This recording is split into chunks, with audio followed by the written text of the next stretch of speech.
From Louisiana's home team, this is Fox 8 News at 6 a.m. Well, despite the warmer weather, it's still cold in flu season, and with the constant change in temperature, sometimes those symptoms can linger longer than we'd like.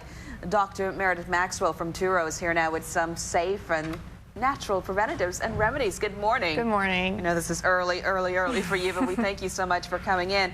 Let's start with the more basic strategies. You say sleep. Yes, sleep is very essential to fighting off cold and flu. It's a big preventative thing. 7 hours is what's most important to get on average. It helps with your immune system. It's the easiest thing to do to prevent cold and flu. A protective pillow cover also can help prevent any infection or reinfection of any viruses that you might have. So 7 hours, try to get that.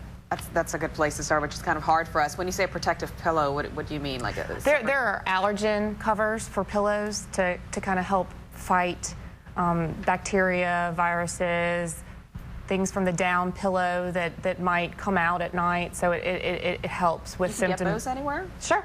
Sure. Oh, didn't know that. See, we're learning something today. What about exercise when you're sick? Should you continue to exercise or stop for those days? Research has shown that about 30 to 90 minutes on most days is beneficial actually in preventing cold and flu symptoms. It boosts the immune system.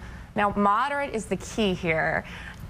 Prolonged, intense exercise can actually do the opposite and decrease immunity. So a simple cold, a simple head cold, if you exercise moderately, it can actually help reduce your symptoms and help fight it faster. And when you say moderate, are you talking about instead of doing an hour of cardio, you do 45 or 30? When you say moderate, what do you mean? Well, it's relative, really. So if you run a 5K every single day, you know, a mile on the treadmill won't be a bad thing for you.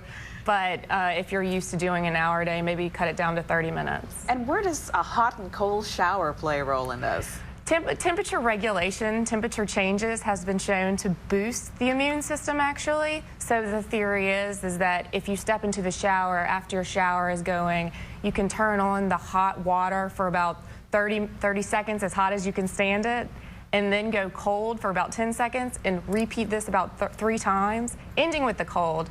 And it's been shown to kind of increase your immunity, help you fight those cold and flu symptoms. I've heard of those too, like from the Japanese culture, that the cold shower, they do that a lot too. So they have a lot of things we can learn from them. Okay, let's talk oysters, because we love oysters here. How does that play a role in keeping you well? Well, oysters are very, very fortified with zinc. And zinc is a very important immune booster we found in studies. With one oyster, you can get 13 milligrams of zinc. Your total recommended daily allowance is about 8 milligrams. So an oyster a day can keep the flu away. And it doesn't matter if it's charbroiled or just raw? No, it doesn't. As long as you try to get that in. There's also supplements that you can take as well. And last, quickly, any particular vitamins that we really should be using? It's really important not to be deficient in vitamin D. That has been shown to boost your immunity as well as the zinc, very important. Neti pots are pretty important as well. It can flush away any bacteria that you find in the nose.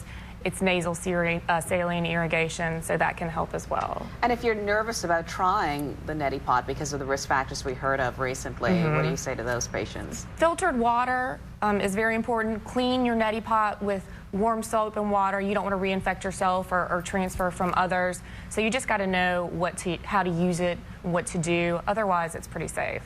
And would these also, obviously these would apply to adults, but with kids, would they vary that much, these recommendations? Not really. With kids, it's really about the good hand washing and transfer. So when they come home from school, when they come home from daycare, just make sure that they wash up really well, and you do too after touching them, so you don't transfer. Some really good tips. I mean, oysters can help us fight the flu. Now you have an excuse. Exactly. Everyone will be rushing out now to get their fill of oysters today. Thank you so much for coming in. You're welcome. Some really great tips to help us there.